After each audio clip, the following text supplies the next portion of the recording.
issues of March, pinned back in 1896. The fact that the Chinese government is having this song played with American children waving American and Chinese flags outside is of special significance right there. Yeah. Ratings back at home. But here, President Xi is without question rolling out that red carpet as they walk down here with the children singing and dancing there, greeting the two leaders. Yeah. Kung Fu moves there. Really got the move there. In a suit to boot. And so pretty impressive. And now, I mean, this is now obviously President Trump enjoying all this, greeting the children, saying hello. Yes, he is. Yeah, it's a big ceremony, a big moment for both leaders here. Yeah, quite an elaborate official ceremony right there to. And after this will be serious business. Vice Chairman of the Chinese People's Chairman of the Zhigong Party, Chairman of the Joint Chiefs, Foreign Minister, Minister of National Development and Reform Commission, Minister of Finance. So as we're watching here, President Trump being introduced to all the different ministers here in China on the red carpet. As we keep on saying, China has rolled out the red carpet, literally and figuratively, to welcome him and his wife.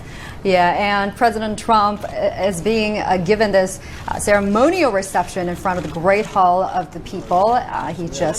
He was being introduced to the senior officials, including Foreign Minister and the Minister of Reform and Development Commission, and all the other big names in the political sector and also the business sector as well. Thank you. And this is And that right there is the ambassador, right there, the American ambassador who just shook his hand to China, Edward Branstad. Now Rex Tillerson up there. So now as the U.S. officials being introduced to President Xi. To the President, Deputy Chief of Staff for Operations. Assistant to the President, National Security Advisor. We're expecting this ceremony to take about 20 minutes or so.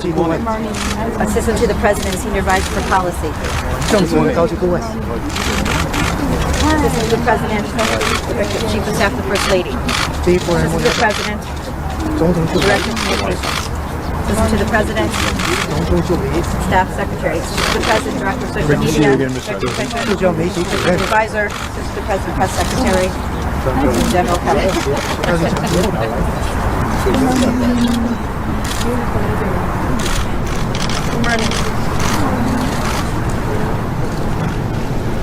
So if you're just joining us, you're watching live pictures of the welcoming ceremony in front of the Great Hall of the People.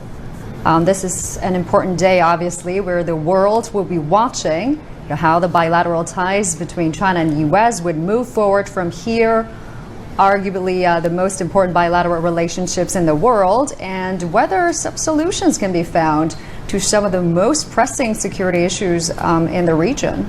Yeah, this is President Trump's third stop on his 12-day, five-nation Asian summit. All right, let's listen in.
统阁下，中国人民解放军仪仗队列队完毕，请您检阅。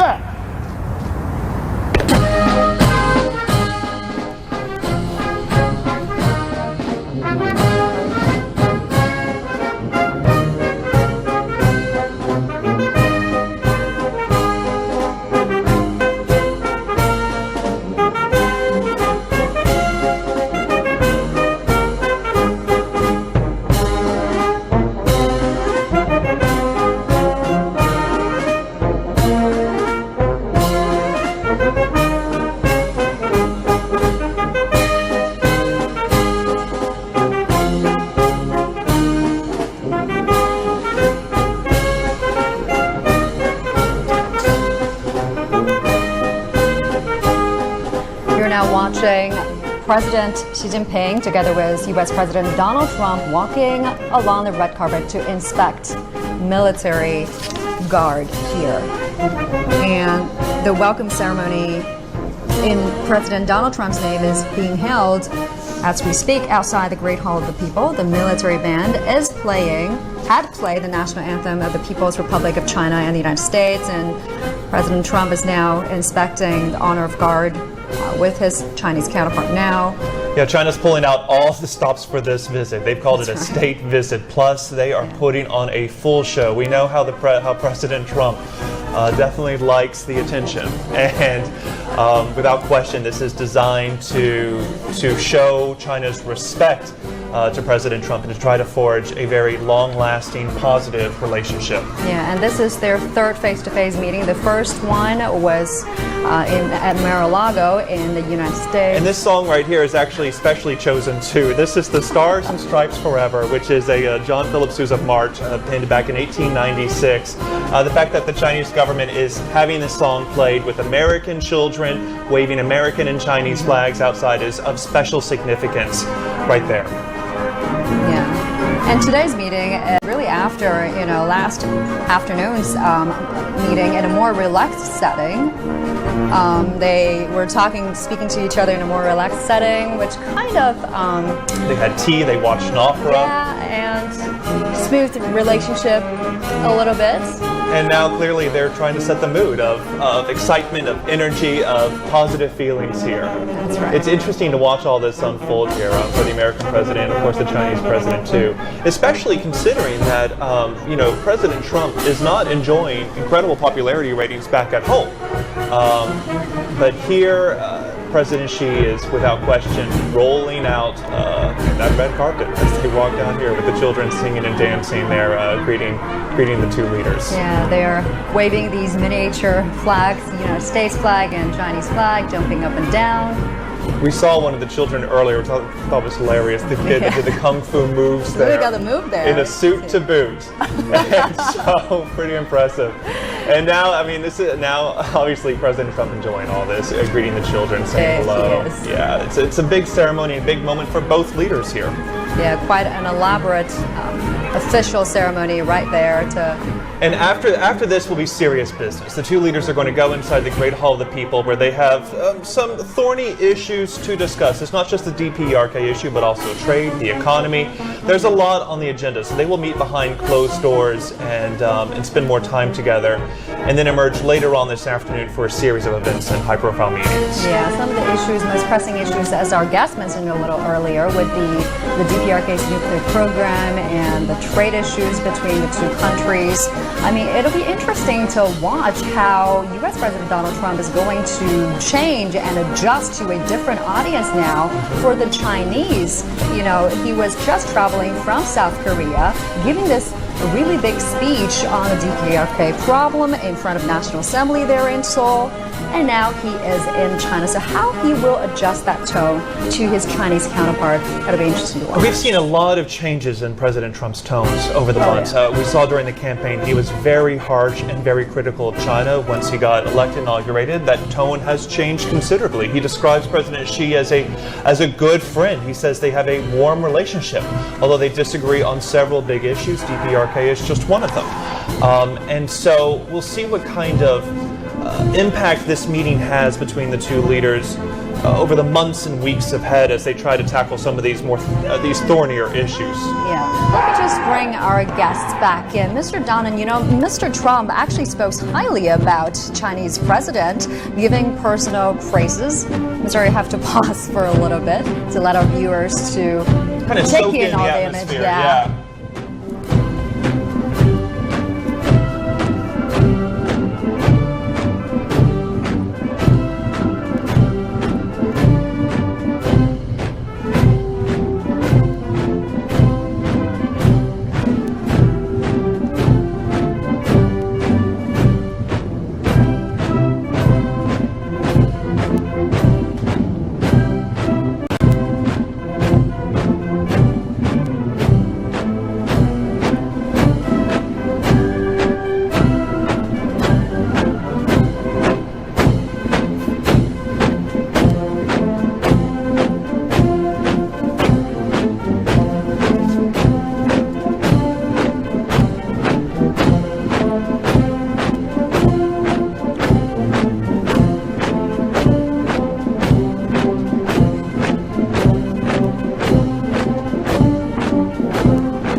Yeah, just going back to the question before Mr. Dunham, I was saying Mr. Trump has been giving these high personal praises to Mr. Xi, and quoting his words, he says, Mr. Xi is a powerful man. I happen to think he's a very good person, but he also says this won't stop him from getting tough with China on certain issues. What is he prepared to do, and how he's planning to do them? Well, I think having said that he likes them and he trusts them, it makes it possible for him to criticize the policies of China without making it personal. I mean, I know that's one thing. If you go back to Hillary Clinton had some problems with the Chinese government and Chinese people because of the tone, and so her criticisms became personal. I think this is the way you negotiate. You say, I trust you, but we disagree on this. And I think that trade is thorny, but I'm interested in what happens on some foreign policy issues like in Pakistan and India or the South China Sea, because that's where personal relationships become very important, where there's not a deliverable in the same way. But I do think that behind closed doors, they will talk about what they want. The realities are bargaining and seeing if there is any common ground where they can move forward. There's a lot to consider there. Let's take a moment here to listen to some of the music and pageantry put on display for the two presidents.